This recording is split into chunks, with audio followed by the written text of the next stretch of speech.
Bonjour à toutes et à tous. Il y a encore du monde qui est devant la salle et puis on sait qu'à l'entrée ça bouchonne un peu comme toujours sur ces événements. Mais on va commencer puisque vous savez ProDurable c'est un gros événement avec beaucoup de séquences. Donc on va faire en sorte de respecter au maximum le timing. Je vais déjà me présenter, je suis Emmanuelle Parapon, je suis directrice générale adjointe du groupe AEF, le groupe de presse professionnelle qui organise ProDurable et qui, vous le savez peut-être, construit depuis plusieurs années un écosystème médias et événements consacré notamment à la transition écologique et sociale. Ça passe par notre fil d'information développement durable, le média Care News de l'engagement, Novetic qui a rejoint le groupe cet été et que vous connaissez tous sûrement, et puis évidemment ProDurable ou notre salon Talents for the Planet. J'en profite aussi pour vous dire qu'on vous invite déjà à un autre événement qui fait partie de notre scope et qui s'appelle les Rencontres Capitales, qui se tiendra les 21 et 22 novembre à la Maison de la Radio et durant laquelle nous aurons un certain nombre de séquences autour de ces questions d'écologie et d'engagement. On parlera notamment des 10 ans de la COP 21, du climat et des activités humaines ou encore de l'entreprise de demain. Mais pour en revenir à aujourd'hui, je suis très heureuse d'ouvrir la 18e édition de cet événement ProDurable qui s'est imposé au fil des années comme le plus grand rassemblement des acteurs et des solutions de l'économie durable, avec plus de 15 000 visiteurs, 750 intervenants, 350 partenaires qui sont attendus tout au long de ces 2 journées. Et donc je voulais déjà vous dire merci. Merci à vous et à toute cette formidable communauté qui nous accompagne, qui nous est fidèle et qui croit d'ailleurs d'année en année. Un signal qu'on apprécie et qu'on juge très positif en ce temps de backlash écologique que vous connaissez et que vous rencontrez sûrement au quotidien. Je voudrais aussi avoir un mot pour toutes les équipes de ProDurable et du groupe qui œuvre depuis près d'1 an sur cette 18e édition. ProDurable, c'est une grosse machine, vous le savez ou vous allez le découvrir. Durant ces 2 jours, c'est pas moins de 24 conférences officielles, 3 villages thématiques, 300 ateliers, 100 animations, des remises de trophées, des prix qui vous sont proposés avec pour fil vert cette année héritage, protéger, restaurer, transmettre. Un fil vert qui interroge notre responsabilité intergénérationnelle. La continuité entre le passé, le présent, l'avenir. On va en parler dans quelques instants avec nos 3 intervenants que je vais inviter à monter sur scène. Mais avant cela, je vous propose une respiration, une inspiration. Pour cette 18e édition, en effet, ProDurable a fait le choix de mettre la poésie à l'honneur. Toutes les conférences plénières seront ainsi précédées d'une introduction poétique assurée par le collectif Les Poétiseurs. Alors, le collectif Les Poétiseurs, c'est un collectif de poètes d'entreprise qui entend réenchanter les organisations avec la magie de la poésie. Je vous demande d'accueillir Vincent Avanzi et Sandra Lacourly qui vont monter sur scène pendant que les intervenants viennent à côté de moi. Ils écouteront la poésie avec nous et après on passe tout de suite à la séquence. Merci beaucoup.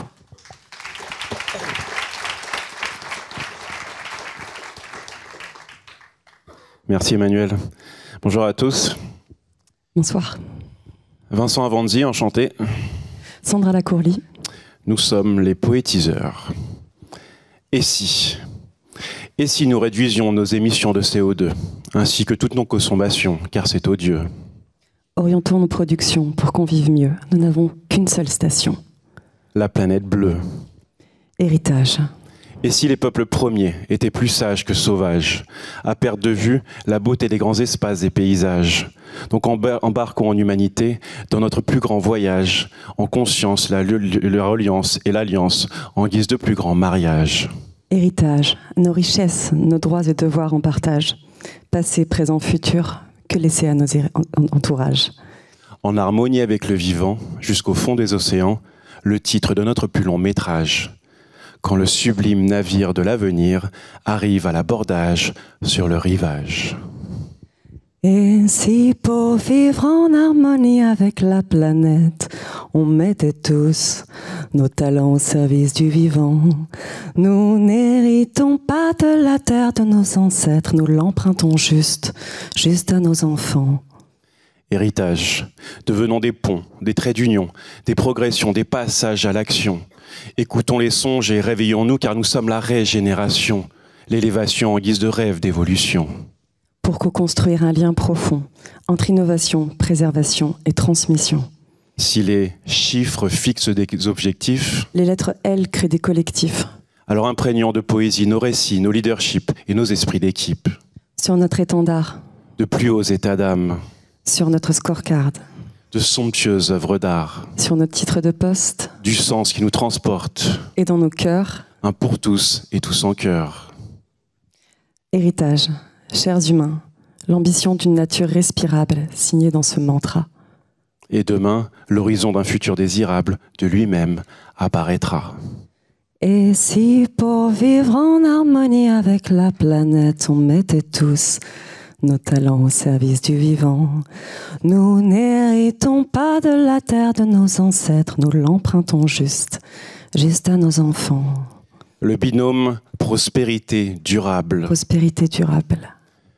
Ou quand nos héritages se transforment en récits sages, un pacte d'impact, les limites planétaires déjà franchies. Faisons notre part.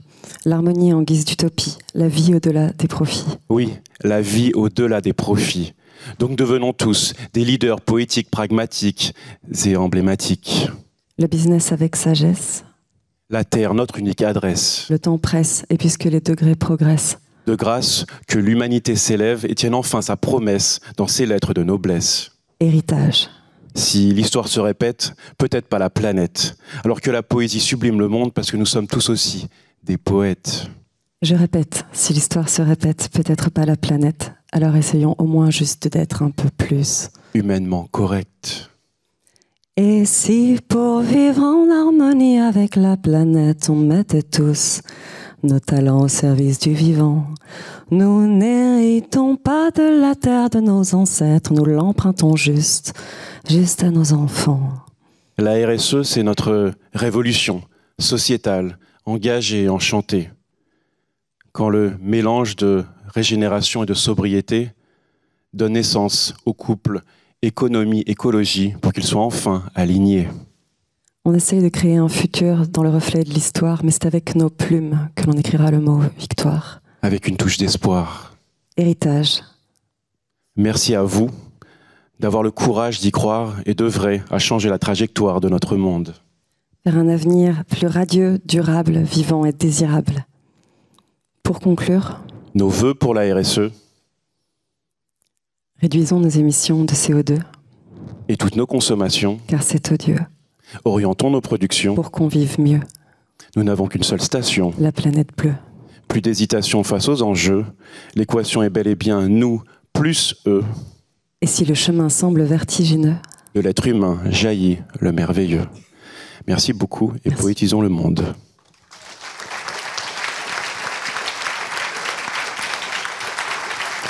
Merci. Merci. merci. Merci à vous pour cette introduction. Enchantée, on peut dire, qui est pleine d'optimisme aussi, alors qui dresse aussi la route et qui met en lumière tout ce qu'il y a peut-être à parcourir. Sur cette séquence Quel progrès en héritage, on vous a réuni 3 personnalités avec des points de vue différents que vous allez confronter, philosophiques, éthiques, opérationnels. On va parler de ce concept de progrès et de l'héritage qu'on laisse aux générations futures. On va parler de comment définir le progrès déjà, de quel héritage laisser et à qui. Quels arbitrages, quelle gouvernance, quelles régulations peut-être sont nécessaires et comment est-ce qu'on peut mesurer le progrès avec tout au long de la séquence des axes d'action concrets, puisque vous le savez sur ProDurable, on a toujours en tête à la fois de faire réfléchir, d'ouvrir nos esprits, mais aussi de trouver des solutions concrètes pour essayer d'aller vers les buts et les objectifs qu'on se fixe. Donc autour de moi pour en discuter, je vous remercie à tous les 3 d'être là au petit matin sur ProDurable. Donc Étienne Klein, vous êtes physicien, philosophe des sciences et directeur de recherche au CEA, le commissariat à l'énergie atomique. Merci et bienvenue. Corinne Pelluchon, vous êtes philosophe et professeure à l'université Gustave Eiffel. Et Hélène Valade, directrice développement environnement au groupe LVMH. Vous êtes également président depuis 2016 de l'ORS, l'Observatoire de la responsabilité sociale des entreprises. Alors là, on vous a donné un petit tips, peut-être un intitulé à revoir autour de cette nouvelle notion de RSE, responsabilité sociale enchantée. Peut-être d'abord pour commencer cette séquence, on va parler déjà de ce que c'est que le progrès, puisque qu'est-ce qu'on met derrière cet item. On va commencer avec vous, Étienne Klein. Qu'est-ce que recouvre ce terme? Et en particulier, quand on pense progrès, on pense souvent innovation, et pourtant, ce n'est pas la même chose. Oui, bonjour à tous. Alors, en effet, le verbe progresser est très ancien, mais c'était un verbe à connotation spatiale. Quand on dit qu'une armée progresse, on veut dire qu'elle avance dans l'espace, on n'est pas en train de dire qu'elle améliore la qualité de son matériel. Et l'idée géniale des philosophes des Lumières, c'est d'avoir transposer ce verbe dans le domaine temporel. Si on peut avancer dans l'espace, on peut peut-être aussi progresser dans le temps. Et donc l'idée de progrès, c'est l'idée que le temps qui passe est notre alliés, il est complice de notre liberté, de notre volonté. On tente de configurer le futur à l'avance, donc de façon crédible et attractive, et on travaille à faire advenir ce futur qu'on a pensé en avance. Ça suppose d'ailleurs de pouvoir faire la distinction entre le bien et le mal. Finalement, croire au progrès, c'est penser que on peut relativiser le négatif. Ce qui ne va pas n'est pas condamné à aller mal, qu'il s'agisse d'une société, d'une entreprise, d'une personne, d'un objet technique. Eh bien, en fait, le négatif, c'est le ferment du meilleur. C'est ce sur quoi on peut travailler pour le sortir de sa négativité. Et donc, il faut savoir ce qui est bien et savoir ce qui est mal. Et c'est là que peut-être il y a dans la philosophie des Lumières une certaine naïveté qui a été d'ailleurs dénoncée par la suite de l'histoire. Mais la définition que moi je prends comme référence est celle de Kant. Dans un petit livre qui s'appelle « Qu'est-ce que les Lumières ?», il dit « L'idée de progrès est une idée doublement consolante et sacrificielle. Elle est consolante une première fois parce qu'elle nous console des malheurs du présent, et elle est consolante une deuxième fois parce qu'elle donne un sens au sacrifice qu'elle impose. Le progrès, c'est pas automatique. Il faut travailler pour qu'il advienne. Et donc, il faut se sacrifier, il faut travailler. Finalement, il faut accepter de sacrifier du présent personnel au nom d'un futur collectif. Il faut donc une philosophie de l'histoire. Et vous me demandez s'il y a une différence entre progrès et innovation. En fait, avec un logiciel, avec un collègue de l'Académie des technologies, on a regardé la fréquence d'utilisation des mots progrès et innovation, en prenant comme base de données non pas ce qui se dit sur les réseaux sociaux, mais les discours publics. Donc, par exemple, les discours institutionnels, ou bien les discours des candidats à l'élection présidentielle, en remontant très loin dans le passé. Et ce qu'on a vu, c'est des choses que notre oreille sait déjà, c'est que le mot progrès, en fait, il a complètement disparu des discours publics. Il a été écrit pendant 3 siècles avec une majuscule. Il a perdu sa majuscule après la Deuxième Guerre mondiale. Il a commencé à décliner en 1980, à une époque où réapparaît dans la langue française un mot très ancien qui avait complètement disparu, qui est le mot innovation. Et puis le remplacement complet s'est fait au début du XXe. Et aujourd'hui, le mot progrès, il a disparu, sauf ici, dans le titre. Mais vous pouvez vérifier, il a disparu. Alors on pourrait dire innovation à la place de progrès, c'est une sorte de rénovation de l'idée de progrès. Mais si j'avais le temps, je vous montrerais que nos façons de parler de l'innovation ne rendent pas justice à l'idée de progrès et même la contredisent. Je l'ai dit, le progrès suppose que le temps qui passe est constructeur. Alors que l'innovation est insérée dans des discours qui supposent que le temps qui passe est corrupteur. Il dégrade les situations, il aggrave les défis qu'il faut relever, et l'innovation est ce qu'il faut faire pour empêcher que le monde se défasse. Autrement dit, l'argument de l'innovation, c'est l'état critique du présent. C'est pas une certaine idée qu'on a du futur. Et il me semble que ça explique pourquoi le progrès les naïvetés de l'idée de progrès ayant été dénoncées par la suite de l'histoire, plutôt que de faire progresser l'idée de progrès, c'est-à-dire de la soumettre à elle-même, on a préféré l'abandonner pour la remplacer par autre chose. Et il me semble que si on croit au progrès, il faut garder le mot, simplement le retravailler pour garder une pertinence liée à ce qu'on a appris depuis le XVIIIe siècle. Merci beaucoup. Étienne Klein citait les Lumières. C'est une période que vous étudiez particulièrement aussi, Corinne Pelluchon. De votre point de vue, est-ce que ça a encore du sens de parler de progrès aujourd'hui, compte tenu aussi de ce que vient de dire Étienne Klein sur la perception de ce terme dans le temps? Oui, bonjour à tous et toutes. Oui, la notion de progrès suppose une marche, en allemand aussi, Fortschritt, c'est une marche en avant.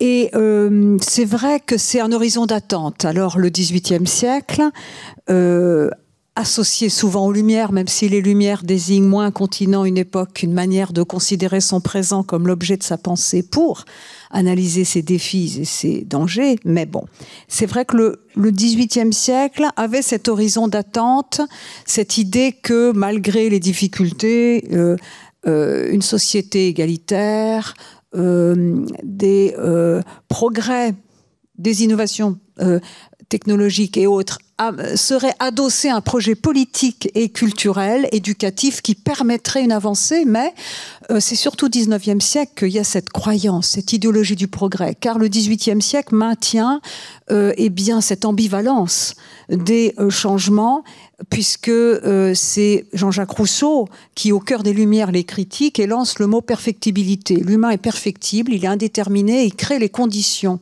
de sa société, et pour qu'il ne devienne pas, je cite, le démon de lui-même, il faut donc que les avancées technologiques, scientifiques et même tout ce qu'il y a au niveau des civilisations, les arts, etc., ne soient pas coupés d'un projet permettant à l'humain d'exploiter ses potentialités les meilleures et de lutter contre ce qu'il a de mauvais. Donc je rejoins cette idée que ce n'est pas aveugle, hein. Et au XVIIIe siècle, il y a quand même cette compréhension de l'ambivalence. Mais je crois que ce qui se passe au XXe siècle, c'est un retournement du progrès en régression.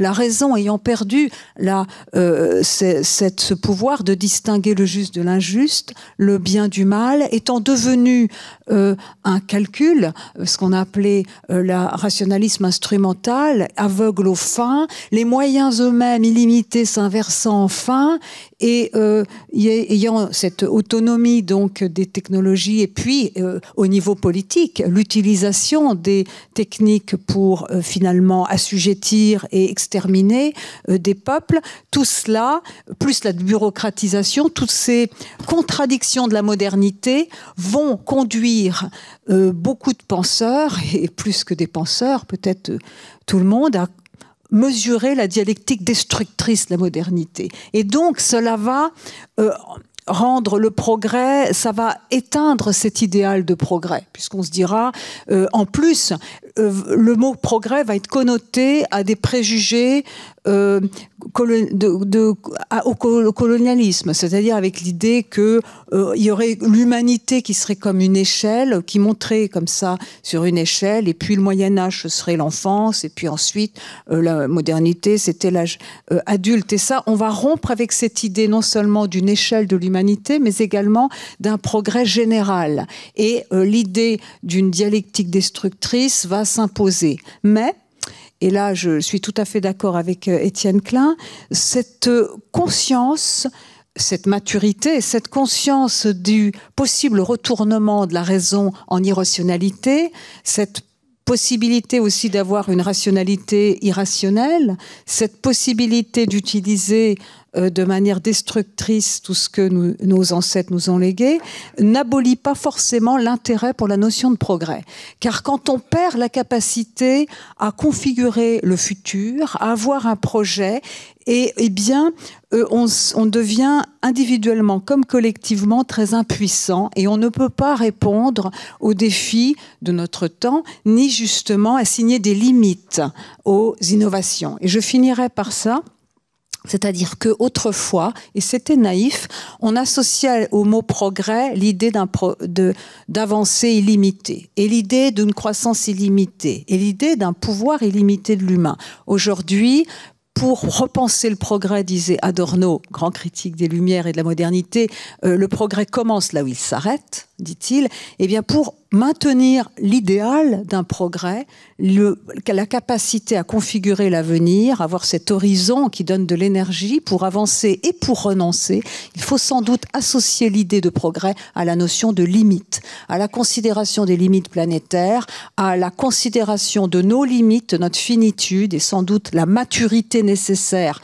Et ça, je reviens à Kant, dans son opuscule de 1784, il dit « Les Lumières, c'est l'idée de sortir de la minorité, avoir pensé par soi-même, mais sans doute la maturité exigée aujourd'hui, dans toutes les crises que nous traversons, n'implique pas seulement de faire usage de son jugement, ce que déjà beaucoup, il faut aussi être conscient des ressorts inconscients, de nos comportements destructeurs, et acquérir une maturité qui passe par la considération des fins, c'est-à-dire non seulement des finalités, mais aussi des limites planétaires, mais aussi afin d'apprécier les renoncements ou sacrifices, mais j'aime mieux la notion de renoncement, que nous choisissons parce qu'il y a un inventaire à faire pour savoir ce que nous voulons faire et ce que nous devons préserver et ce que nous devons abolir, voire changer. Donc là, il y a donc une notion une transformation de l'idée de progrès dans son contenu. Merci beaucoup. Vous avez évoqué la notion de projet, donc c'est aussi la question de la finalité, de ce qu'on met derrière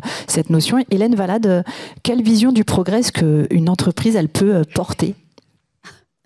Bonjour à toutes et tous. Alors, j'aime bien les dictionnaires. On en a encore d'ailleurs sur nos étagères. Et le progrès, si on va chercher uniquement la définition actuelle dans un petit Robert, c'est en effet un processus évolutif orienté vers un achèvement positif, un idéal. Et donc, cette notion de progrès, elle est, comme vous l'avez remarquablement bien dit, automatiquement orientée vers une finalité qui, à partir du XVIIIe siècle, a été pensée comme positive.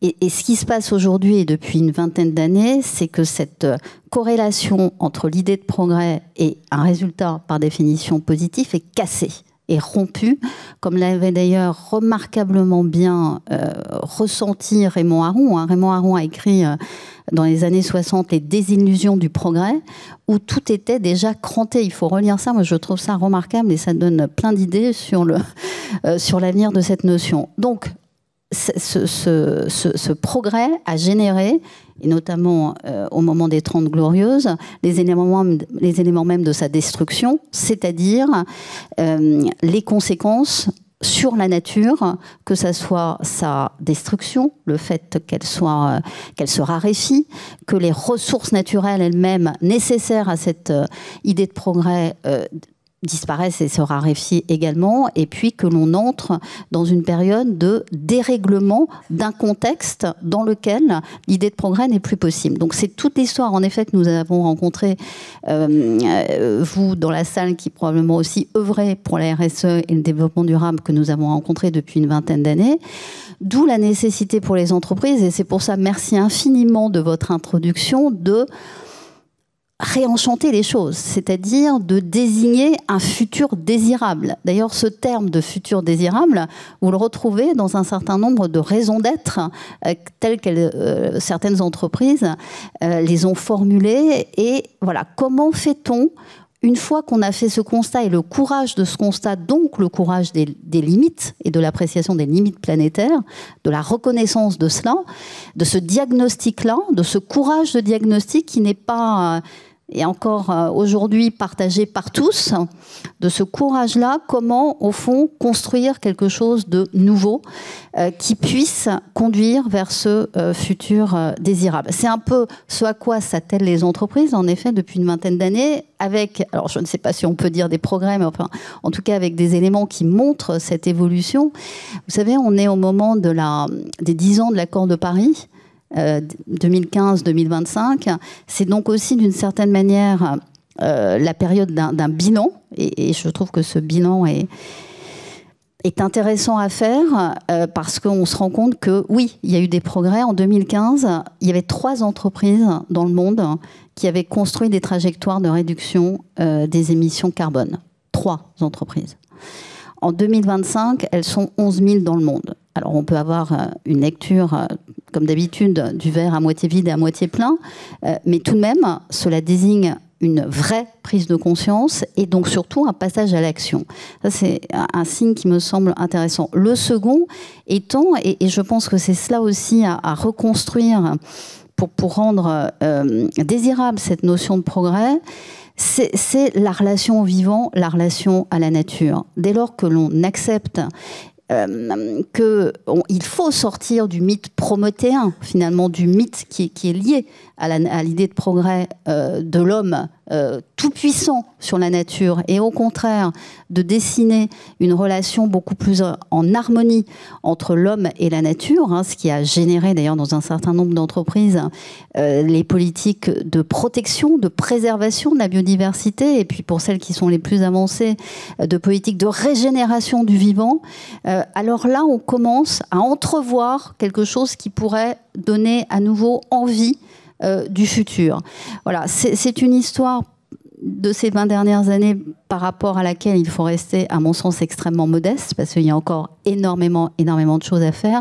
Mais aujourd'hui, quand on voit le contexte dans lequel nous sommes, qu'il s'agisse de celui des États-Unis ou même du contexte de l'Union européenne, j'entends par là en termes d'impact réglementaire, où on est plutôt dans une période qui est très compliquée à vivre, ces entreprises qui gardent le cap, peut-être en étant moins vocales, mais qui gardent le cap de cette transformation, de cette trajectoire décarbonée, respectueuse des limites planétaires, est plutôt quelque chose à saluer et plutôt quelque chose de l'ordre un peu du positif dans ce monde où il n'y en a pas beaucoup. Merci beaucoup. Vous avez évoqué tous la question de la limite, la question aussi du progrès qui s'apprécie dans le temps. On le sait aussi, le progrès, ça ne peut pas être quelque chose qui bénéficie seulement à quelques-uns. On est aussi dans la notion d'héritage, donc c'est forcément cette notion de partage. Même si à cette problématique de temps, il faut quand même que ce soit un progrès qui soit à minima durable. Si c'est juste à un instant T, ça n'est évidemment pas quelque chose qu'on peut qualifier de progrès.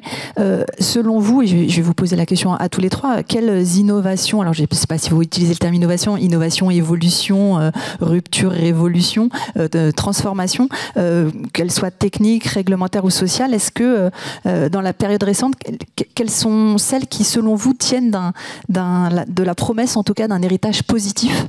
On va commencer avec vous, Étienne Klein, et puis à l'inverse, peut-être, celles qui ont des effets pervers ou qui se sont révélées avoir des effets pervers. C'est une question difficile parce qu'il y a toujours une ambivalence. Moi, je mettrais par exemple, puisque hier on a appris qu'un Français a eu le prix Nobel de physique pour des travaux sur la mécanique quantique qui sont absolument fabuleux. Moi, je dirais que la naissance de la physique quantique, dont on fête le centenaire en 2025, c'est une sorte d'accomplissement incroyable de l'intellect humain, puisqu'en quelques années, des jeunes gens ont inventé des concepts pas du tout familiers, qui ont permis de comprendre le monde de l'infiniment petit. Ils l'ont fait dans les années 20, à une époque où, à propos de la matière, on savait pas grand-chose. On connaissait le proton, l'électron, c'est tout. Et depuis, on a découvert tout ce que vous savez. Et c'est toujours la physique quantique qui... et donc, ça donne toutes sortes d'applications dont on se sert aujourd'hui. Mais il y a aussi une ambivalence. On pourrait dire, par exemple, que le GPS, c'est un progrès. On peut savoir où on est et quel chemin suivre, sauf quand il y a une panne de courant. Mais il y a une ambivalence. Il y a aussi l'IA. L'IA, on le sait, dope la promotion du faux, consomme beaucoup d'énergie. Donc voilà, on peut pas dire, voilà, cette chose qui a été une sorte de miracle intellectuel a des conséquences aujourd'hui qui ont complètement changé nos façons de vivre, mais qui posent aussi des questions nouvelles, qui viennent réinterroger l'usage que nous faisons des possibilités technologiques que la science nous donne. En fait, la science, elle a été enchâssée dans l'idée de progrès depuis l'origine. Et aujourd'hui, c'est plus le cas. Et donc, la question de savoir quelles sont les applications de la science qu'on choisit de faire est une question beaucoup plus difficile à traiter, parce qu'elle met en scène des valeurs et non plus des principes, que c'était le cas auparavant. Et ça fait qu'il y a une sorte d'ambivalence, si vous voulez, qui colore l'idée même de science. Et Hélène Valade parlait d'un futur désirable. Moi, je pense que en fait, l'idée de progrès, c'est on configure le futur à l'avance d'une façon crédible et attractive. Crédible parce que le progrès, c'est pas l'utopie. Il s'agit pas de penser à un monde inaccessible. Il faut indiquer un chemin. Et c'est la science qui donne de la crédibilité au chemin. Il faut que ce soit attractif et crédible. Et il me semble que quand les scientifiques parlent du futur, je parle pas de ceux qui travaillent sur les trous noirs ou la physique des particules, qui eux continuent de nous faire rêver. Je parle de ceux qui travaillent sur le climat, la biodiversité, la pollution, etc. Quand ils parlent du futur, c'est crédible, mais c'est pas attractif. Et donc l'idée de progrès, elle est prise en porte-à-faux à cause de cette contradiction. Et moi, je dirais que plutôt que de fabriquer un futur désirable, il faut plutôt discuter de ce qu'on veut, collectivement, en tenant compte de ce qu'on sait. Voilà ce qu'on sait, voilà ce qu'on veut. Et on ne peut pas dire ce qu'on veut si on ne tient pas compte de ce qu'on sait, parce que ça sera plus crédible, justement. Et les philosophes des Lumières parlaient d'un progrès qui s'applique à ce qu'ils appelaient le genre humain. Le genre humain. Et vous avez des gens comme Elon Musk et d'autres patrons de la deep tech qui, eux, essaient de donner l'idée de progrès à l'occasion d'une rédemption, en allant sur Mars ou en allant dans des bunkers, mais c'est pas pour l'humanité, c'est pas pour le genre humain. Eux, en fait, c'est des gens complètement désespérés. Peter Thiel, par exemple, c'est quelqu'un qui pense qu'on est fichu. Sauf pour quelques-uns qui pourront bénéficier de la technologie pour s'émanciper de la condition humaine. Peter Thiel, moi je l'ai vu, il venait de s'acheter 10 paires de lunettes avec des corrections différentes. Parce qu'il croyait il pensait que peut-être bientôt il n'y aurait plus d'opticien. Et donc il faisait un stock. Enfin, c'était angoissé, quoi. Très angoissé. Effectivement. Je ne sais pas si est-ce que vous avez tous 10 paires de lunettes chez vous au cas où pour le futur. Mais effectivement, cette idée de futur désirable et de la science, on voit bien aussi que souvent on nous promet des révolutions. C'est un terme qui est beaucoup apparu. Typiquement l'IA, on nous promet une révolution dès qu'il y a des choses un peu technologiques. Alors c'est de la science et c'est de la tech surtout. Cette notion de révolution, finalement, elle est aussi très peut-être galvaudée et ça signifie une révolution. Pourquoi, pour qui, pourquoi faire ? Pour moi, moi je pense que justement notre responsabilité, c'est de penser ces questions en imaginant qu'il n'y aura pas de révolution. C'est-à-dire, il faut être conservateur. Ça fait quand même un siècle, quasiment, qu'on n'a pas découvert de nouvelles interactions fondamentales. Les dernières qu'on a découvertes, c'était en 1930, les forces nucléaires. Depuis, on a gagné des ordres de grandeur sur la taille des objets qu'on peut voir, détecter, et on n'a pas trouvé de nouvelles forces. Donc, il va falloir se débrouiller avec la gravitation, l'électromagnétisme, les forces nucléaires, point barre. On ne peut pas imaginer qu'on va trouver une 5e force plus tard qui va résoudre nos problèmes. Donc je pense qu'il faut être conservateur pour ce qui est du savoir et responsable pour ce qui est du projet. Merci beaucoup. Corinne Pelluchon, même question pour vous sur cette notion de ce qu'on pourrait percevoir aujourd'hui comme étant un progrès dans des choses, des révolutions, des transformations qui ont eu lieu. Alors, Étienne Klein remontait jusqu'aux années 20, peut-être plus récemment, je ne sais pas. Alors, j'ai deux choses. D'abord, je voudrais revenir à cette question de la responsabilité et reprendre l'idée d'un inventaire à faire individuellement et collectivement pour savoir ce à quoi nous tenons et ce que nous pouvons préserver, renforcer, par exemple la démocratie, etc., et ce que nous pouvons supprimer, mais également ce qu'il s'agit d'encadrer. Et ça, cette question, elle est rarement posée. C'est vraiment cette question d'un inventaire qui prend aussi la mesure des limites de partir de la fin. Moi, j'aime beaucoup Günther Anders et tous ces penseurs-là qui ont été associés au catastrophisme, mais à tort, parce que c'est plutôt prendre la mesure de la gravité de la situation, non pas pour dire tout est fini, il s'agit de survivre, mais pour décider à partir de là comment on peut répondre à ces problèmes, mais également savoir ce qui est suffisant. André Gortz, grand penseur de l'écologie, a fait un texte très facile, très court, très beau, et qui s'appelle Éloge du suffisant. Le suffisant, c'est pas l'ascétisme, c'est ce qui donne à ma vie un sens et une saveur, ce qui a du sens. Donc la question du sens, et qui n'est pas a priori, puisque les humains donnent un sens à leur vie, décident de ce qu'ils vont faire. Donc ça, c'est important. Ensuite, s'agissant des signes avant-coureurs qui attesteraient la possibilité d'un progrès. Pour moi, justement, le progrès n'est plus pas forcément spectaculaire ni global. Il y a des régressions, ça et là, mais il y a néanmoins des signes avant-coureurs en dépit des problèmes et des régressions, et cela, par exemple, le féminisme, en tout cas l'idée d'une égalité, mais pas seulement d'une égalité entre hommes et femmes, l'idée de faire porter sa voix, de rompre avec des assignations, et on le disait tout à l'heure, le féminisme est un humanisme, ça concerne également une libération des hommes, l'idée, le souci des jeunes et des moins jeunes pour les conditions, pour la nature, y compris dans sa beauté, le fait que les paysages sont pas seulement vus comme des endroits à exploiter, mais donnent une saveur aussi à notre existence, ce que j'appelle les nourritures et pas les ressources, pour souligner leur leur caractère précieux, et puis le souci pour les conditions de vie des animaux qui, comme nous, sont vulnérables, comme nous mortels, comme nous souffrants, et auxquels, en raison de nos modes de vie, nous imposons des conditions de vie qui feraient honte à nos ancêtres. C'était pas rose, mais l'élevage intensif est quand même atteste là justement ce retournement de la raison en irrationalité, du progrès en régression dont je parlais. C'est pour moi notre honte commune, mais le souci de plus en plus de personnes pour ces questions-là, en dépit des résultats timides, malgré tout, au niveau des styles de vie et au niveau des changements structurels, économiques et dans les modes de production. Parce qu'il faut changer dans les deux camps, il faut changer au niveau des styles de vie, des modes de consommation, il faut changer aussi au niveau des modes de production, des manières de faire, ce que fait aussi évidemment l'industrie de la mode, etc.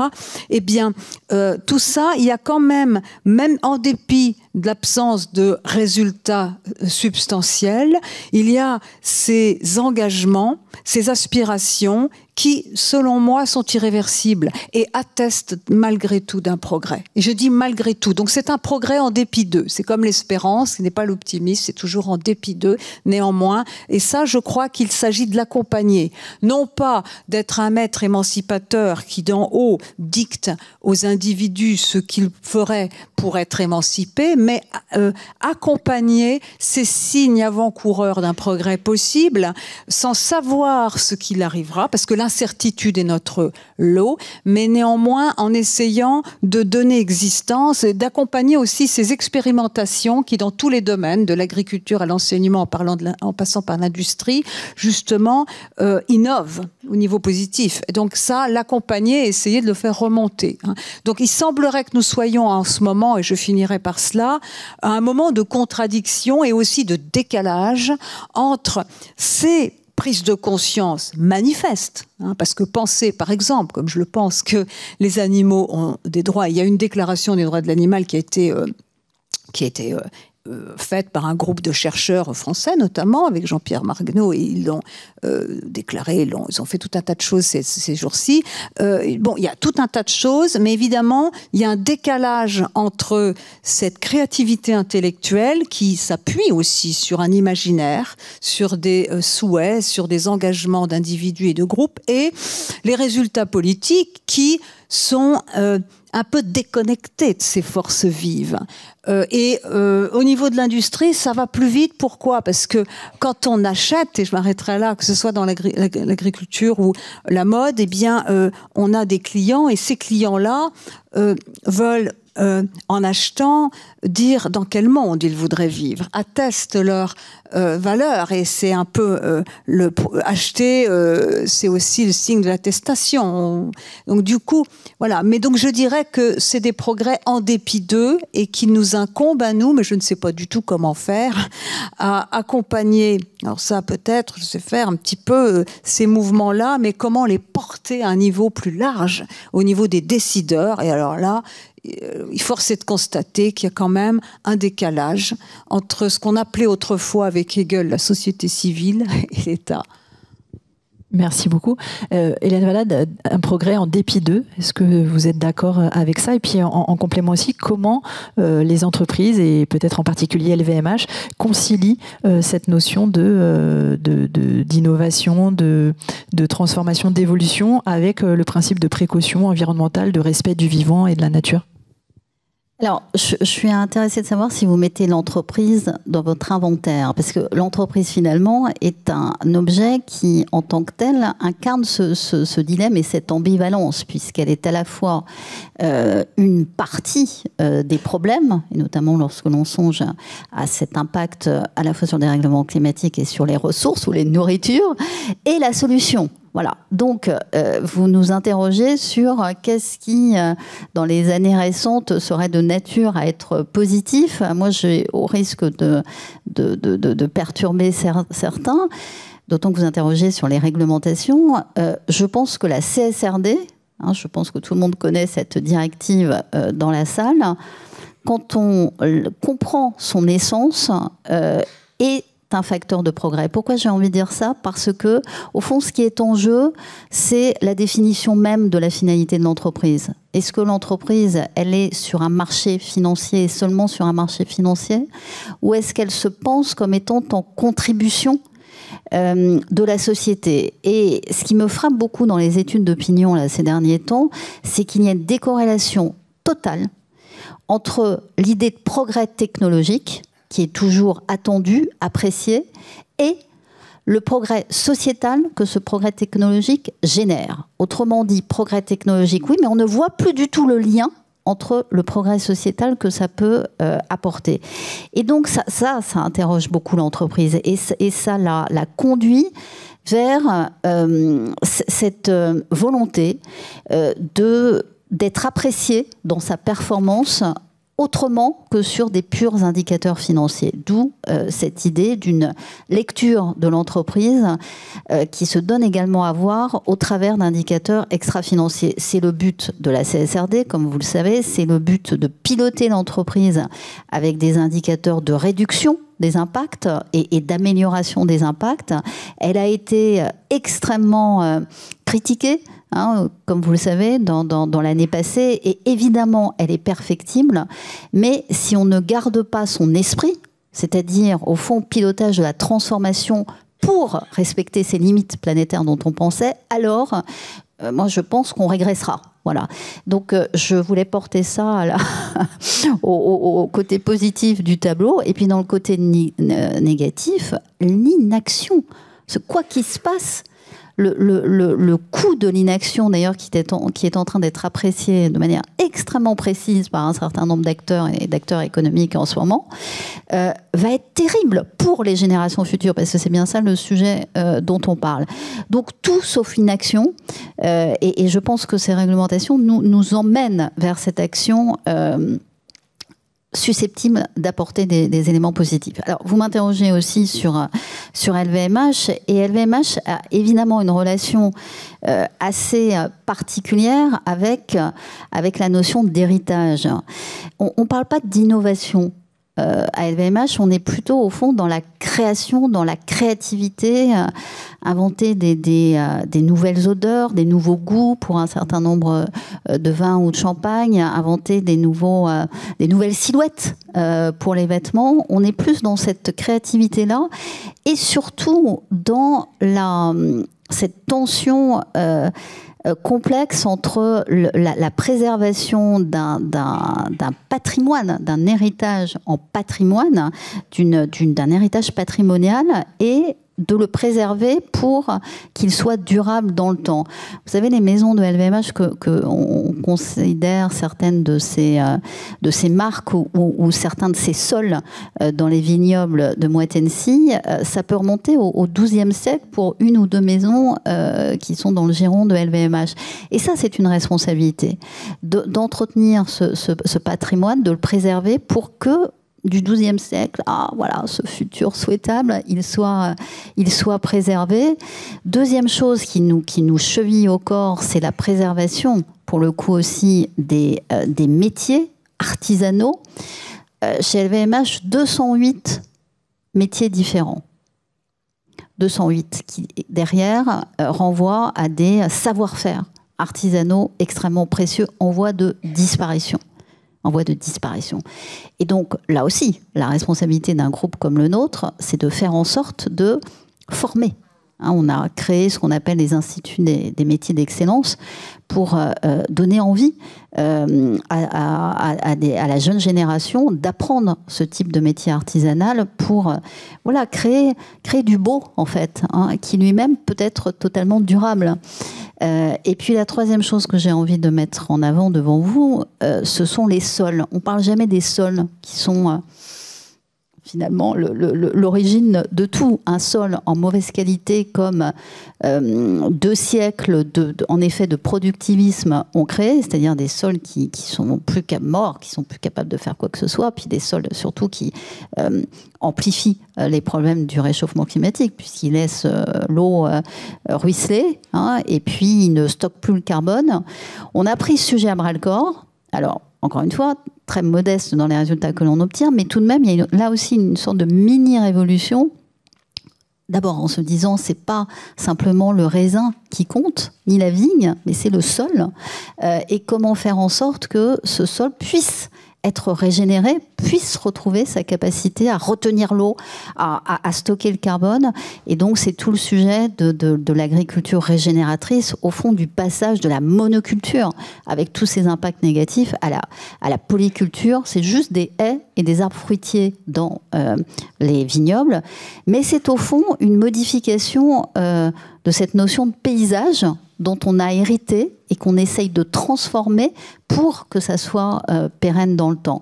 Voilà. Puis dernière chose, le secteur du luxe est par définition, et c'est ça qu'il faut accroître, et c'est vraiment notre responsabilité, une histoire de transmission. Ça ne nous arrive pas de jeter à la poubelle un sac qu'on aurait acheté dans une de nos maisons.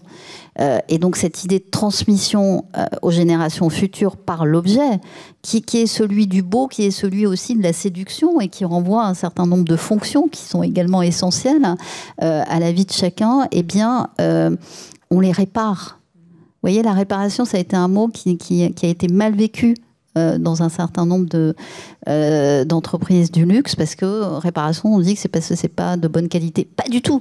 Réparation, c'est pour prolonger la vie, prolonger l'usage éternellement de ces produits. Voilà, donc c'est un peu très rapidement dit les directions dans lesquelles on se situe pour passer de ce patrimoine hérité du passé à quelque chose qu'on essaye de laisser aux générations futures. Merci beaucoup. Vous vous placez tous les trois dans cette notion de durée, de patrimoine, de transmission. On sait aussi que l'être humain a souvent la volonté de la satisfaction de ses besoins sur le moment. Comment est-ce qu'on arbitre entre répondre aux besoins d'aujourd'hui et cette notion aussi que peut-être répondre aux besoins d'aujourd'hui, ça peut être néfaste pour les besoins de demain. Corinne Pelluchon, je vais changer un petit peu l'ordre. Comment on arbitre entre besoins immédiats et besoins anticipés de demain? Avec quel principe? Alors d'abord, je vais profiter de cette question pour réparer justement un oubli tout à l'heure, puisque nous n'avons pas répondu à la question des inégalités, qui est quand même majeur. Les inégalités, ça c'est pas un progrès, elles s'accroissent. Donc du coup, c'est une question majeure et qui devrait occuper d'ailleurs toutes les démocraties. Puisqu'il n'y a pas, Aristote le disait, de démocratie quand il y a trop d'inégalités. Donc la justice fiscale, c'est pas seulement un mot. Bon, voilà. Donc on n'oublie pas cette question. Et évidemment, cette question pèse sur ces arbitrages-là, puisque c'est quand même en général les personnes les plus pauvres dans un pays, mais c'est aussi les pays les plus pauvres qui payent assez cher les conséquences du réchauffement climatique ou les conséquences des problèmes de santé environnementale, etc. Donc ça, c'est une question majeure.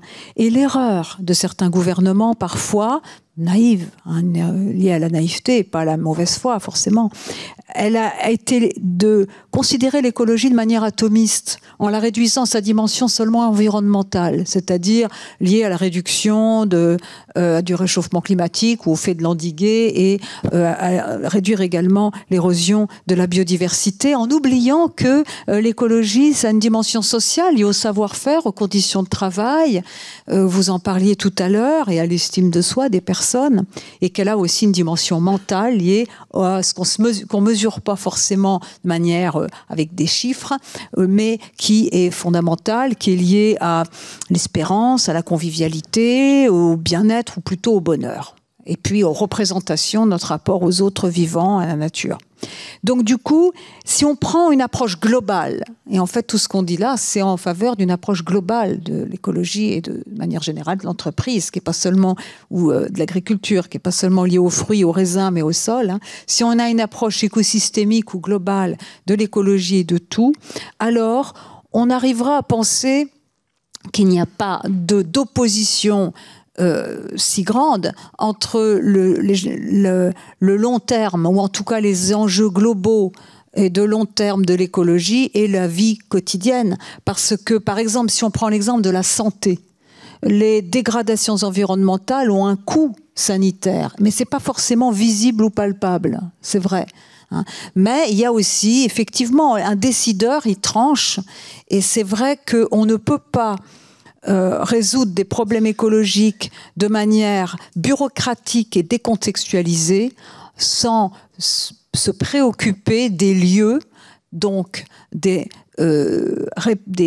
la manière très hétérogène, très diverse, dont les personnes, selon les territoires, vivent les choses. Par exemple, la taxe carbone, on se rappelle bien le rapport entre cette mesure qui avait du sens théoriquement, mais qui était décontextualisée, bureaucratique, verticale, et qui a engendré en grande partie la crise des Gilets jaunes, qui était donc une réponse à une politique donc qui n'était pas une vraie politique, qui venait d'une bureaucratie, puisque la politique, c'est une décidée, tranchée, mais en appréciant la diversité des territoires. Et quand on travaille sur l'écologie en particulier, ou l'agriculture, ou l'énergie, la prise en compte des territoires dans leur dimension géographique, mais également sociale, est fondamentale. Donc du coup, là c'est vraiment, ça c'est important. Mais je crois qu'au lieu d'opposer fin du monde, fin du mois, au lieu d'opposer justice sociale et environnement, il s'agit de réfléchir un petit peu et de voir que l'écologie n'est pas seulement environnementale, mais c'est la manière d'habiter le monde et de partager les nourritures, ou pour certains les ressources, avec y compris les autres vivants, c'est-à-dire les animaux, mais là je sais que je suis une minorité, je pourrais dire, j'appartiens à une minorité, mais en tout cas, et donc d'avoir une approche contextualisée, globale, et aussi qui s'appuie sur les expérimentations et ce qui se fait ça et là. Donc là, vous voyez, votre question renvoie à la manière dont on gouverne ou dont on prend les décisions. Et l'écologie, si elle a une vertu, c'est d'inviter à repenser justement la manière dont on articule ce local, ce global, comme on disait, mais aussi ces diverses dimensions. Et l'entreprise également, comme l'agriculture, n'est pas un îlot éthique. Et donc du coup, ça c'est je crois vraiment que ce sont les postures idéologiques qui font à croire qu'il y a des oppositions. Mais il y a des tensions. Il y a des tensions, de toute façon, là aussi, et je finirai par ça, décider, c'est toujours arbitrer entre il y a des priorités et puis il y a toujours des tensions. Et là, mais encore une fois, il y a une manière de faire, et ça, je crois que c'est la maturité politique, à la fois des politiques, mais également de la culture politique des citoyens. C'est cette manque de maturité qui explique les impasses générales dans lesquelles nous sommes sur ce sujet-là et sur bien d'autres. Merci beaucoup. Étienne Klein, cette même question sur la priorisation entre besoins immédiats et à venir. En termes de science, ça se passe beaucoup par la question du principe de précaution. Oui, alors le principe de précaution, il a un double statut. Il y a un statut constitutionnel qui invite quand les risques sont mal connus, à mener des recherches pour les circonscrire et être capable de les mesurer. Ça, c'est sa déclinaison constitutionnelle qui est un principe d'action dans le domaine de la recherche.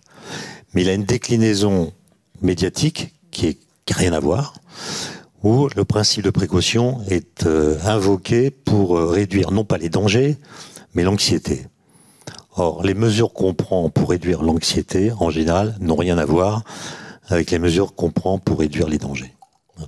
Donc moi, je pense que ce terme et son statut doivent être revisités parce qu'il y a une sorte de contradiction, en tout cas médiatique, entre le principe de précaution et l'innovation qu'on réclame par ailleurs. L'innovation, c'est normalement créer du nouveau. Créer du nouveau, c'est créer des risques. Forcément, en général, on sait ce qu'on fait, mais on ne sait pas ce que fait ce qu'on fait. Donc, faire du nouveau, c'est engendrer au moins un principe de nouveaux risques. Mais moi, je voulais revenir sur la question du long terme.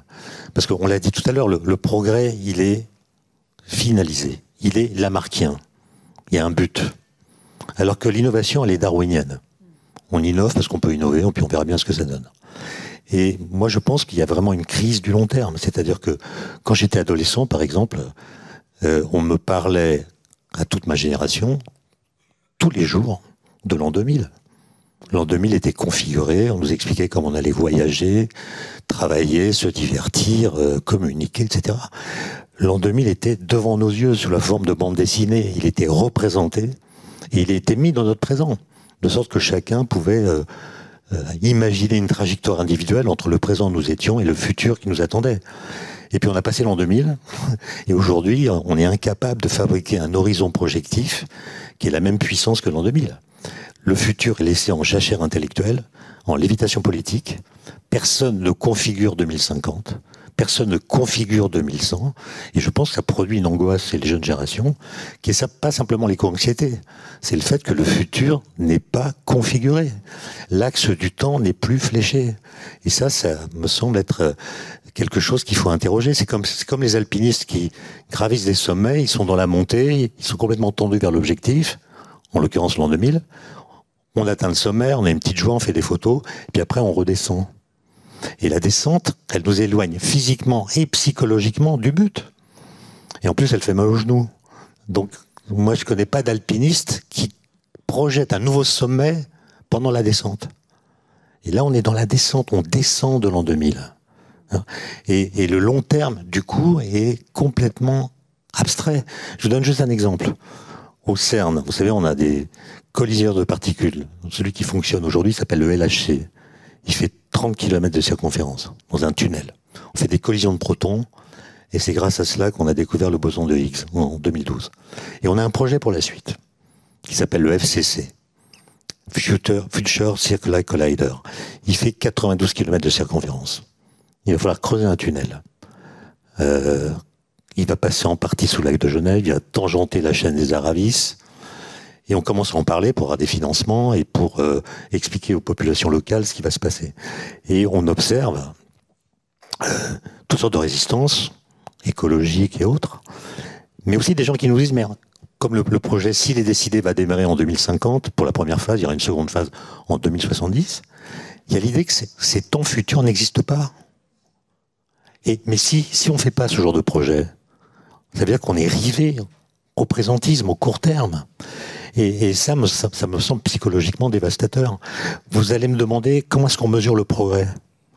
Mais il y a une façon très simple de le mesurer. C'est qu'aucun d'entre nous ne supporterait de vivre dans le passé en connaissant la suite de l'histoire. Évidemment, on pourrait vivre dans le passé comme vivaient les gens du passé. Mais aucun de nous ne tiendrait le coup psychologiquement si on le mettait dans une capsule temporelle qui le projetterait dans le passé. Moi, j'aimerais bien aller en 2027 pour écouter les discussions entre Einstein et Bohr sur la physique quantique. Ils avaient des discussions privées, j'aimerais bien écouter ça, parce qu'il n'y a pas de traces. Mais j'aurais jamais le courage d'aller chez le dentiste en 1927, en sachant qu'on peut y aller sans avoir mal.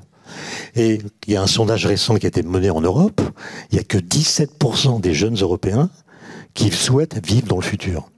Bon, la question est stupide parce qu'ils vivront pas ailleurs. Mais ça veut dire qu'il n'y a aucune impatience du futur. Aucune impatience. Ça veut dire qu'on est bloqué. On est en train de se rabattre sur le monde. Et ce que j'appelle le monde, c'est la Terre et son environnement. L'univers, on s'en fiche. Voilà. On se fiche de l'univers. Et il me semble que d'ailleurs, les entreprises ont des projets à long terme. Les labos de recherche ont des projets à long terme. Mais la société n'en a pas. La société n'en a pas. Quand on pense au FCC, on n'a aucune idée de ce que sera la libido sciendi des populations en 2050. Est-ce que la connaissance aura encore une valeur? La connaissance pour elle-même. Il y a des gens qui nous disent, mais le FCC, c'est pour savoir si il y a des dimensions d'espace-temps supplémentaires ou si le boson de Higgs a des partenaires chargés. Quand on présente ça aux élus, ils disent, en gros, on s'en fout. Et puis, il y en a d'autres qui disent, mais peut-être que votre machine permettra des découvertes qui auront des applications négatives. Donc, tantôt, on nous reproche de faire une science qui ne sert à rien, tantôt, on nous reproche qu'elle ait potentiellement des applications qu'on juge négatives. On est bloqué. Et moi, je pense que le fait que les jeunes soient dans des états psychologiques, paraît-il, inquiétants, c'est le fait que, contrairement à ma génération, ils n'ont pas de discours sur le futur. Il ne s'agit pas d'inventer un discours positif. Il s'agit d'expliquer pourquoi on fait ce qu'on fait. Et quand j'écris pourquoi, c'est en 2 mots. Pourquoi on fait ce qu'on fait. C'est-à-dire qu'il s'agit de donner un sens à nos choix sans que forcément, quand les gens savent pourquoi ils se battent et pourquoi ils se lèvent le matin, la question du sens pour eux est résolue. Il ne s'agit pas d'avoir une vie agréable, il s'agit de savoir pourquoi on se bat. Merci beaucoup. Hélène Valade, cette notion d'immédiateté et de futur, Étienne Klein disait que les entreprises avaient des projets de long terme et en même temps, le modèle économique de l'entreprise, il est souvent sur une rentabilité immédiate ou un modèle immédiat. Comment est-ce que les entreprises, elles peuvent repenser leur modèle économique pour intégrer peut-être cette question du long terme? On sait qu'il y a des discussions, il y a des discours qui sont portés sur ces modèles qui sont à revoir et avec des oppositions, on le voit bien aussi dans la représentation des employeurs, avec différents mouvements qui s'opposent sur les visions qu'ils ont justement de l'avenir et des modèles. Je réagis, si vous me permettez une seconde, à ce que vous venez de dire, parce que je pense que c'est absolument fondamental et j'irais même un cran plus loin. La représentation du futur qui s'est arrêtée en l'an 2000, elle était joyeuse. Hein, vous vous souvenez, c'était cet imaginaire des voitures volantes, enfin d'une technologie qui était synonyme d'une amélioration des conditions de vie. Or là, ce qui est proposé, c'est 2100, 4 degrés en plus. Hein, c'est donc la projection, elle est en fait négative, elle est mortifère. Elle est mortifère. Et c'est ça qui est très compliqué à renverser. C'est que cette projection, par définition, elle est terrible puisque c'est la mort, en fait. Et donc, moi, je réfléchis en effet beaucoup à tout ça et je me demande si la capacité, notre capacité à redonner envie, à redonner cette possible projection dans le futur, c'est pas en fait une question de cadre. C'est-à-dire que c'est pas possible à l'échelon mondial ou à l'échelon national, mais ça pourrait l'être à l'échelon territorial. C'est redonner cette envie et imaginer le futur d'une ville à 2100. Voilà, je me demande s'il ne faut pas qu'on soit plus modeste dans la capacité à embarquer tout le monde dans l'avenir. Alors, pardon, pour vous répondre à votre question, bien sûr que cette question du long terme qui s'invite dans la gouvernance de l'entreprise, c'est absolument capital et c'est une vraie tension parce qu'il y a le temps, il y a différents temps qui se croisent au sein d'une même entreprise, même si chez LVMH, on a la chance d'appartenir à un groupe familial, donc cette notion de temps long est beaucoup plus facile. Mais ça a des impacts sur l'ensemble des entreprises, sur leur modèle économique et sur leur modèle de gouvernance aussi. Hein.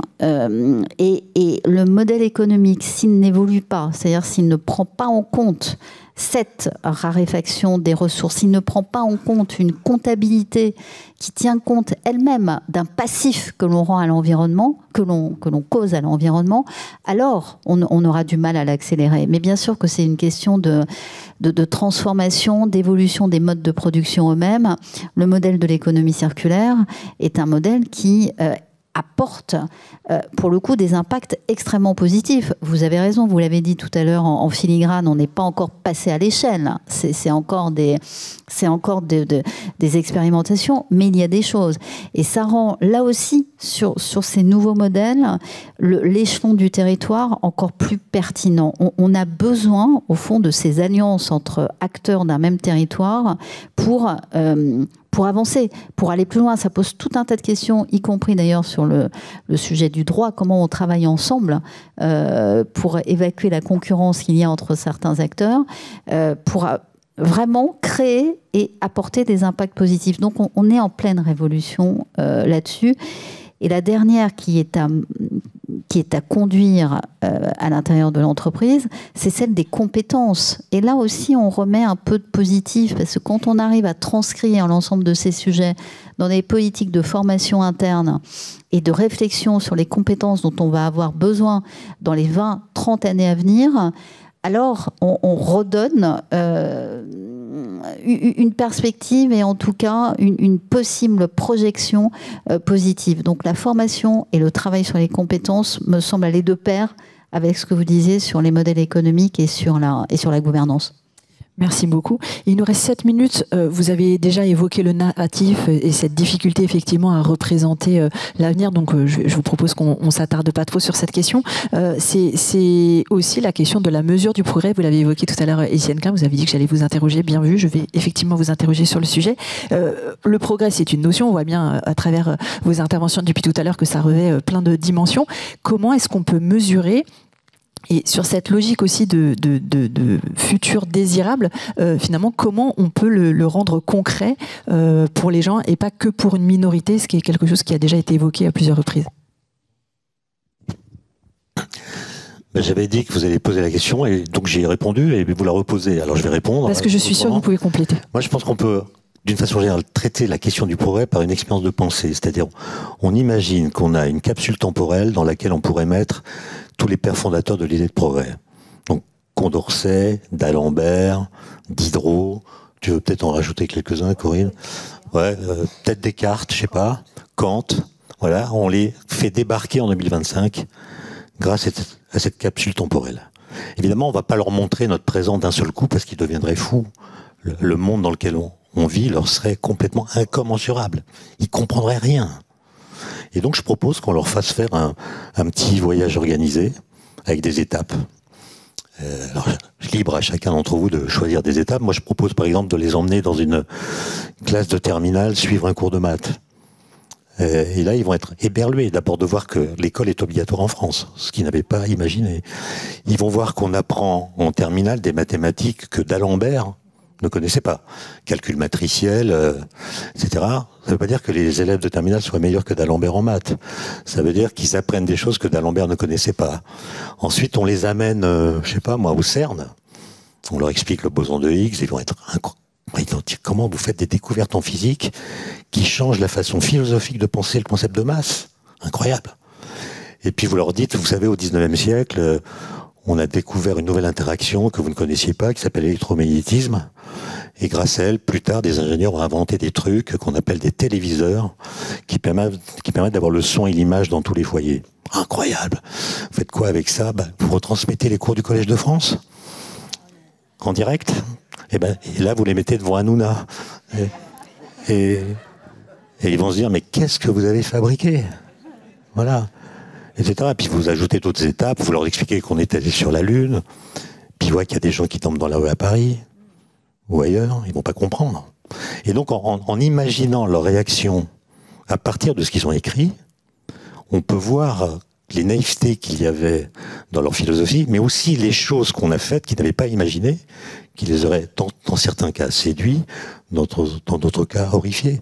D'Alembert disait, dans son article géomètre, dans l'encyclopédie, qui voulait dire mathématicien à l'époque, géomètre, il conclut l'article en disant « Prenez une nation tyrannique, formez-y quelques géomètres, quelque temps plus tard, le peuple se libérera de son joug. » Il n'est pas allé en Corée du Nord, d'accord, où il y a d'excellents géomètres. Ça marche pas. De même, l'idée d'un embrayage automatique entre les différentes formes de progrès, un progrès scientifique engendre un progrès technologique, qui engendre un progrès matériel, qui engendre un progrès moral, qui engendre un progrès politique, ça marche pas, on l'a bien vu.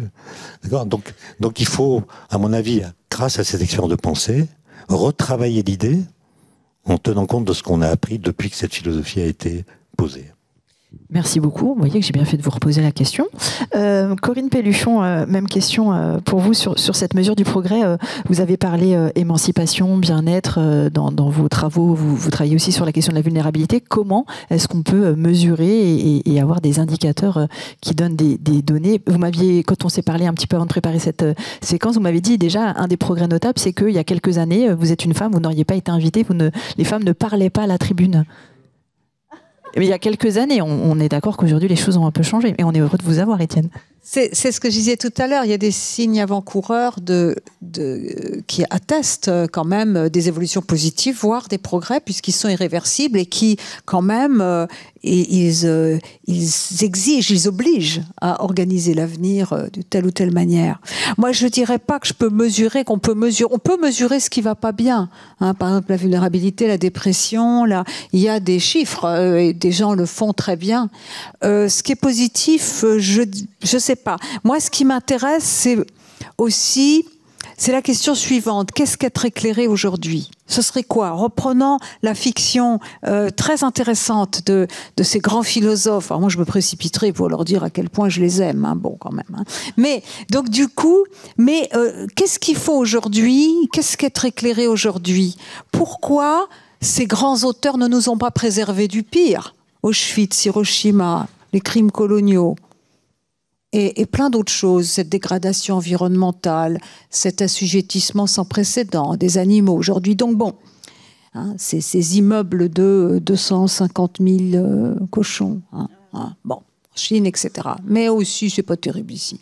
Donc, alors, eh bien, qu'est-ce qui est éclairé aujourd'hui, sachant que précisément, ce qui est annoncé, donné, indiqué, pensé par les scientifiques, ce sont de mauvaises nouvelles qu'il faut métaboliser, transformer en connaissances et que nous sommes confrontés à la possibilité, notre impossibilité, à donc des possibles qui soulignent les risques, mais également qui remettent en cause la plupart des associations qu'on avait faites. Progrès illimité, croissance illimitée. Donc du coup, c'est quand même un coup terrible. Il faut une remise en question radicale et pour nous, en tout cas notre génération, remettre en question ce qu'on nous avait appris. Alors comment traverser ces émotions négatives, hein, puisque vous êtes d'accord, il y a plein de personnes très compétentes techniquement, même sur l'économie, sur tout ça, ou qui sortent de grandes écoles et qui n'ont pas de jugement critique, n'ont pas le sens du moment opportun, donc ils passent pas le test de la prudence chez Aristote, etc. Donc et quelles émotions font qu'on peut arriver à gouverner, à se gouverner et à gouverner les autres. Grande question de Platon, grande question des... Donc, et je crois qu'aujourd'hui, il y a effectivement, pour que l'écologie, la prise de conscience, la lucidité concernant les risques présent et futur, ne soit pas converti en apathie pour que notre sentiment d'impuissance ne soit pas commué en toute puissance et que nous ne soyons pas les proies de ces prophètes du mensonge qui détournent notre attention des causes du malaise vers la désignation de coupables. Bon, j'ai nommé ceux que les grands philosophes du passé appelaient les prophètes du mensonge, mais qui sont les populistes d'extrême droite. Hein. Bon, eh bien, pour éviter d'être les valets et les proies de ces manipulations, il faut donc une prise de conscience, une maturité. Et la maturité, ça va avec la prise de conscience des limites, ça va avec l'apprentissage des pertes qui peuvent être des chances. Hein, quand on vieillit, on perd des choses, mais on trouve autre chose.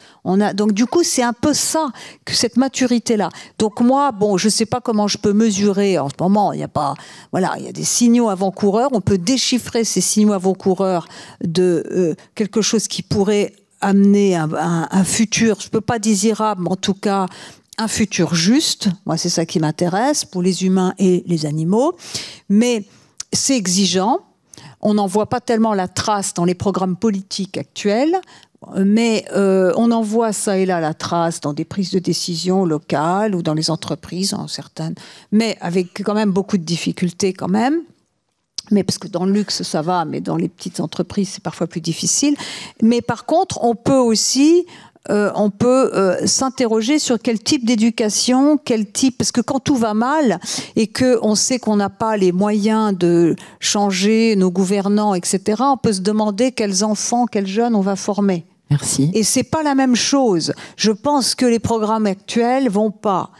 Que Sciences Po et l'ENA, ça va pas vraiment. Il y a un travail à faire sur la maturité psychologique, la prise de conscience des ressorts inconscients de nos comportements destructeurs, parce que je finirai par ça. On s'étonne souvent que les mauvaises nouvelles liées au climat et au bouleversement géopolitique et aux guerres, eh bien, ne nous transforment pas, ne nous rendent pas meilleurs. Après la Covid, tout le monde disait on va être meilleur, non, on est pire. Bon, mais oui, on mange encore plus de viande, enfin pas moi, mais bon. Beaucoup, mais on est tous angoissés, on va mal, etc. Bon, mais donc c'est aussi une déception après la Covid. Mais qu'est-ce qui fait qu'on peut, malgré tout ça, justement inverser les choses et quel type de maturité et ça c'est quand même, il y a un tabou. Qu'est-ce qu'il faut pour gouverner autrui? Qu'est-ce qu'il faut, et je crois que ça changerait pas mal les choses. Merci beaucoup. Je suis désolée de vous couper, mais comme on est déjà un petit peu en retard et que je voudrais qu'Hélène Valade puisse avoir un petit mot de conclusion. Donc Hélène, vous aviez parlé tout à l'heure de la CSRD. On sale que cette thématique faisait salle comble il y a 2 ans et encore l'année dernière à ProDurable. On sait aussi que cette année, cette notion a beaucoup moins le vent en poupe à l'international et en France. Ça reste malgré tout, vous le disiez tout à l'heure, peut-être un progrès et la possibilité peut-être de mesurer ce qui se fait au niveau des entreprises. Oui, je vais juste conclure sur cette histoire d'indicateur parce que, évidemment, dans les entreprises, elle est capitale. La manière de mesurer le progrès a été traditionnellement, historiquement, liée à la mesure du produit intérieur brut et donc de la croissance. Donc il y avait une sorte de corrélation, il y a encore, entre progrès et croissance par la manière dont on le mesure. Bon, et vous savez qu'il y a des tentations, des tentatives de mesurer les choses autrement. Hein. Je pense notamment les travaux de l'OCDE qui essayent de tenir compte justement de cette notion de bien-être dans le calcul du progrès et donc d'un PIB qui serait un peu différent. Donc ça, je pense que c'est des choses intéressantes à regarder. La seconde chose, c'est que la mesure d'impact de l'ensemble de nos actions, que ce soit via la CSRD ou dans n'importe quel cadre d'ailleurs, elle est capitale parce que c'est elle qui permet l'action. Vous voyez, quand je suis capable de dire que un programme d'agriculture régénératrice a permis d'améliorer la qualité des sols et je le compte, je le mesure dans la matière organique qu'il y a dans le sol, etc. Pardon d'être aussi technique, mais en même temps, j'ouvre ce capot, je mesure ces choses très concrètes et je donne envie d'avoir envie d'agir et d'aller encore plus loin.